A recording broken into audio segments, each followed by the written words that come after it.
Assalamualaikum warahmatullahi wabarakatuh. Baik, saya akan melanjutkan materi berikutnya, yaitu seputar seleksi dan perulangan. Pertama, akan saya bahas terlebih dahulu mengenai seleksi.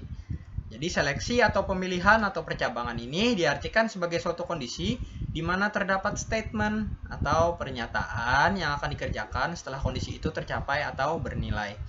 Pada seleksi itu ada dikenal dengan pernyataan if, yaitu kondisi yang digunakan untuk pengambilan keputusan terhadap dua buah kemungkinan. Jadi ada pernyataan satu, kemudian ada pernyataan kedua. Pernyataan satu, if kalau tidak berjalan yang pernyataan satu, akan dibuat pernyataan kedua. Yang akan dijalankan adalah pernyataan kedua. Kemudian ada pernyataan if else. Pernyataan pertama gagal, pernyataan kedua gagal, else dijalankan pernyataan ketiga, keempat, kelima, dan seterusnya menggunakan else, dan seterusnya. Jadi ada if dan if else. Ada lagi operator ternary. Operator ternary ini digunakan untuk kondisi yang melibatkan tiga buah operan. Ada lagi switch yang digunakan untuk melakukan tindakan berbeda terhadap sejumlah kemungkinan nilai. Jadi nilai 1 tindakannya berbeda, nilai 2 tindakannya berbeda lagi, nilai 3 tindakannya akan berbeda lagi. Sebelum menuju perulangan, saya ingin menjelaskan tentang seleksi terlebih dahulu. Pertama ada if dan if else. Langsung menuju ke if dulu terlebih dahulu ya. Langsung ke if else mungkin. Jadi if else di sini saya buat diskonnya 0. Total belanjanya 500.000. Total belanjanya 500.000. Karena di sini lebih dari sama dengan 100.000, si total belanjanya otomatis angka 500.000 akan berjalan kitaran. Hasilnya 50.000. Jadi 500.000 didiskon 10%, jadinya 50.000. Ini kalau perintah pertama berhasil berjalan. Coba kita taruh misalkan lebih dari 600.000. Maka perintah pertama otomatis akan gagal karena nilainya 500.000. Yang mana 500.000 ini di bawah 600.000. Sementara requirement-nya adalah di atas atau sama dengan 600.000. Kita coba jalankan pernyataan if else. Nah, maka akan keluar diskonnya 0%. 0. Maka perintah yang berikutnya dijalankan karena perintah pertama gagal dijalankan ya. Mungkin seperti itu. Jadi if else ini untuk menggunakan pernyataan untuk mengambil kemungkinan lain. Jadi akan diseleksi keputusan mana yang akan diambil sampai kondisi finalnya tercapai. Apabila pernyataan tercapai, maka akan keluar output. Pernyataan pertama gagal, if pernyataan kedua yang dijalankan. Pernyataan kedua gagal, else ada lagi pernyataan berikutnya. Jadi itu kegunaan if else untuk seleksi keputusan. Ada lagi operator ternary ya. Kita jalankan bagian operator ternary. Diskon 50.000. Operator ternary akan dibuat di sini ya. Operator ternary. Operator ternary di sini pernyataan kondisi yang menggunakan operator ternary atau melibatkan tiga buah operan ya.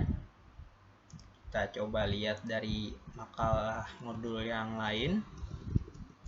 Di sini dijelaskan.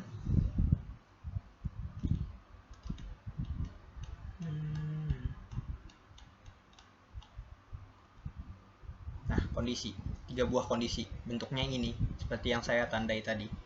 Bentuknya yang ini. Ya, ekspresi, kondisi, nilai. Oke. Nah, ya. Operannya ini, ekspresi, kondisi, nilai 1 dan nilai 2. Nilai 1 nilai 2 ini jadi satu operan. Disinilah letaknya. Jadi operator ternary ini untuk menjalankan tiga buah operan.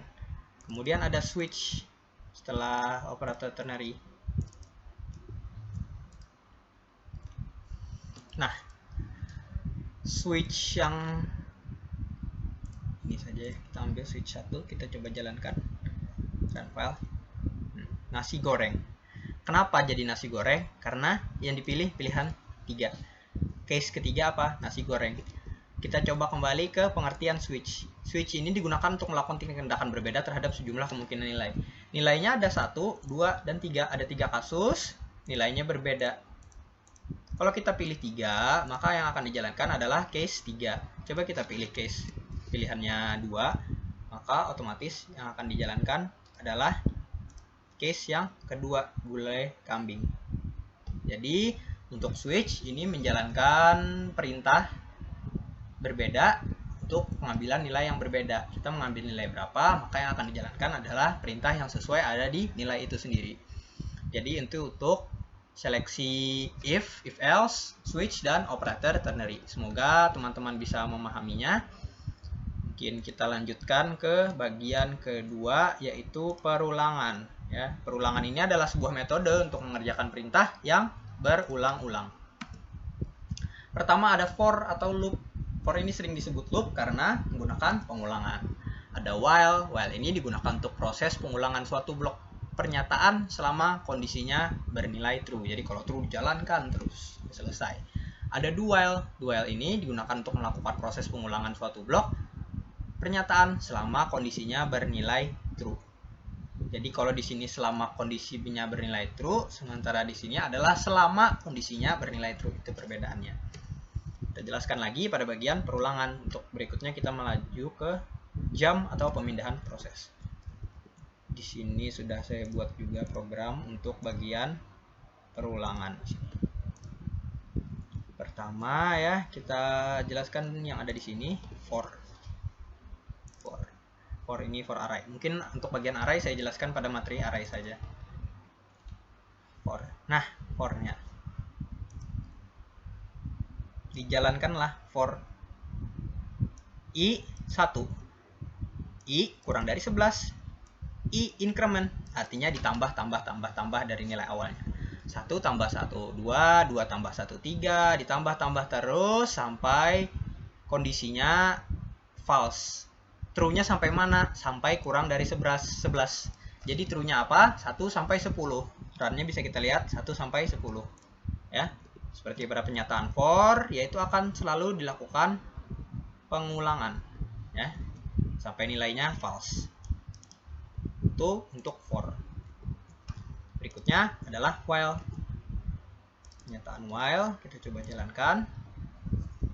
Pernyataan while ini kurang lebih sama dengan for. Jadi selama kondisinya bernilai true, akan dilakukan pengulangan terus. Ya, increment i-nya 1. Sampai false-nya berapa? Kurang dari 11, yaitu 10. Berarti 1 sampai 10 akan dijalankan terus. Selama kondisi bernilai true, maka akan dijalankan terus. Sampai false, akhirnya program berhenti. Untuk while. Jadi akan selalu dilakukan pernyataannya selama true. Sampai false tidak dilakukan lagi. Bagian do while ini. Run file. Do while di sini bedanya. Kurang dari sama dengan 10. Selama kondisinya bernilai true. Jadi do akan dilakukan terus do increment i. I-nya berapa? 1. Increment tambah 1 2 3 4 sampai 10 ya, selama kondisinya bernilai true. Selama kondisinya bernilai true. False-nya berapa? While i kurang dari sama dengan 10. Kurang dari sama dengan 10. Misalkan kita ubah 11, sepertinya hasilnya akan sama saja ya. Kita coba jalankan. Tetap ya. Hasilnya sama untuk do while. Jadi penjelasan untuk perulangan ini sebenarnya hampir sama-sama. Akan melakukan perulangan terus selama kondisinya bernilai true. False baru akhirnya dibatalkan. Ya. Baik, apakah masih ada waktu? Baik, masih ada waktu sekitar 5 menit tadi. Pada bagian segitiga beraksi akan dijelaskan segitiganya 5. 1 2 3 4 ada 5 line ya. Jadi bagian kotak ini akan dibuat sampai 5 line karena nilai true-nya sampai 5 line. Di sini nilai true-nya sampai 15 line, maka akan dibuat 15 line. Ya. Kalau kita buat 6 line, maka nilai true-nya akan selalu beraksi sampai 6. Nah, 1 2 3 4 5 6. Ya. Selama kondisi bernilai true akan dilakukan perulangan terus sampai nilainya false, maka program akan berhenti. Kita lihat kelasnya segitiga.java. Sama ya. I1. I kurang dari sama dengan lebar. Increment juga ya. Ini inputnya kan kotak-kotak ada di sini ya, gambar segitiga. Jadi teman-teman bisa ikut memprogram bagian ini untuk memahami bagian perulangan ya.